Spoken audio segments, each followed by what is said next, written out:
Guilt is a creature. Guilt is a monster. Guilt is a problem that needs to be remedied, not a permanent part of our experience, especially in the life of the Christian.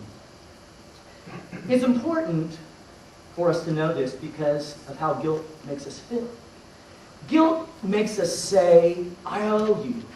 I've offended you. I've stolen from you. I've done something to you. I've wrecked your home. I've wrecked our home. I didn't show up when I was supposed to. I cheated on something. Guilt says, I've done something to offend you, and now I owe you. That's the inequity in the relationship. And you may have never thought of guilt in this debtor relationship, but it's very true. And we even have terminology to substantiate that. For example, when you have offended someone and we finally own up to it, what do we say to them? We say to them, I owe you an... Why do we say that? Because something in us knows that we've wronged this person and we owe them something. That's what makes us say things like, let me make this up to you. I feel a need to make this up to you. Why? Because when we've offended someone or hurt someone or sinned against someone, we know that there's an inequity in the relationship because we sense that we've taken something from them. For instance, when we've lied to somebody, we've robbed them of the opportunity to make a decision with all of the information. If you're a parent, you understand this because when our children lie to us, it disappoints us. But the real disappointment comes from the fact that lies rob us of healthy relationships. Think about this. And teens, I want you to think about this. When someone lies to you all the time, what happens to that relationship? It disintegrates because you can't have a relationship with someone who won't tell the truth because it's like they're constantly taking something from you. When a man or woman runs off and leaves their family, they've robbed their children from mom or dad.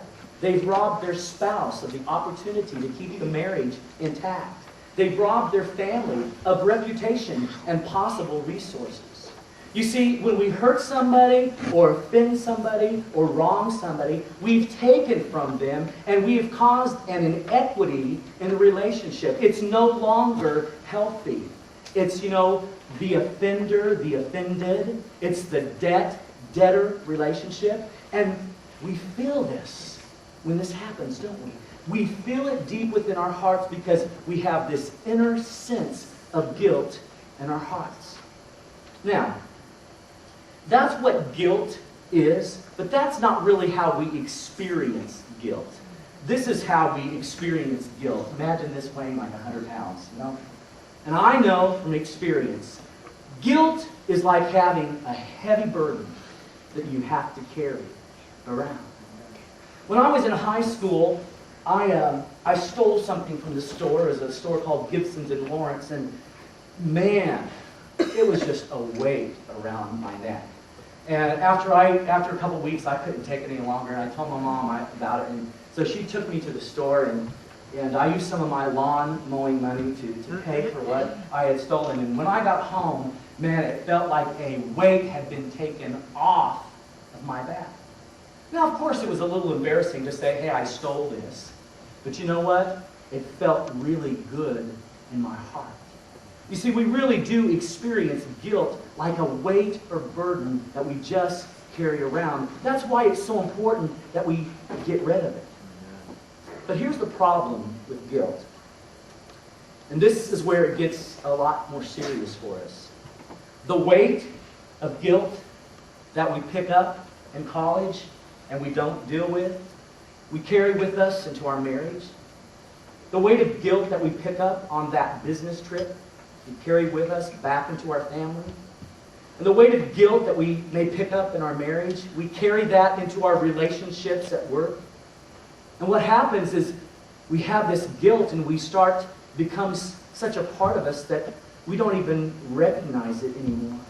Because we've carried it for weeks, months, some of us for years. But make no mistake, it does affect us. And we all know that it affects us because when people talk about people that have guilt, they say things like this. You know, there's just something wrong with Bob. He's got this, he's got this edge. He's got this kind of standoffish. You know, she's got that deal. And when anybody tries to confront us, we say, that's just who I am. But the truth of the matter, and hear me, that's not who we are. We've become something that God never intended for us to be because we've allowed guilt to go undealt with in our lives. And it's created this monster, and it eats away at us. And it causes this imbalance in our relationships. Now, let's take this one step further. I know this is a little psychological, but we need to understand this. If we were to unpack guilt, what do you think lies beneath? Anger. And who are we angry at? You know, don't you? Ourselves. You know, I let me down. I swore I never, and I did. I swore I would always, and I didn't. I went into this job with these kinds of values and ethics, and the first or second time I had an opportunity to take a big step, I sacrificed my ethics in order to do so. I told her I would always, and I didn't. I promised my kids, and I haven't. You see, when we peel back guilt, we find anger.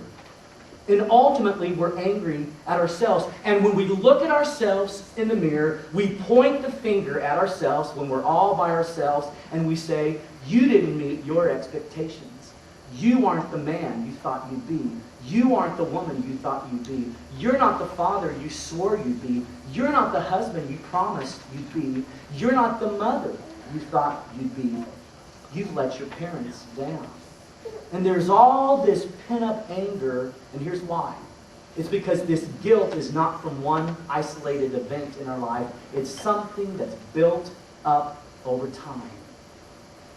And when we stop and contemplate it, and we think about it, this anger that's caused by guilt, you know what it does?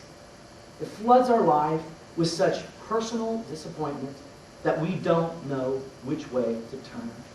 And it creates this burden and this weight. And it lives in us, and it impacts us, and it impacts all of our relationships. And we desperately want to find a way out. But you know what happens? When we look at this burden, and when we think of what this burden represents, you know what we do? We say to ourselves, I don't have any choice, do I? You know, I can't change the past. I can't change what I did. I can't change what I said. I can't change the fact that I broke those promises. And so I guess I'm just going to have to hang on to this guilt, kind of get used to it. And then we think, you know, try to appease ourselves and say, well, maybe it's not that bad. Maybe everybody carries this around. But here's what we need to know this morning, church. Guilt is a heart issue, and guilt eats at our hearts.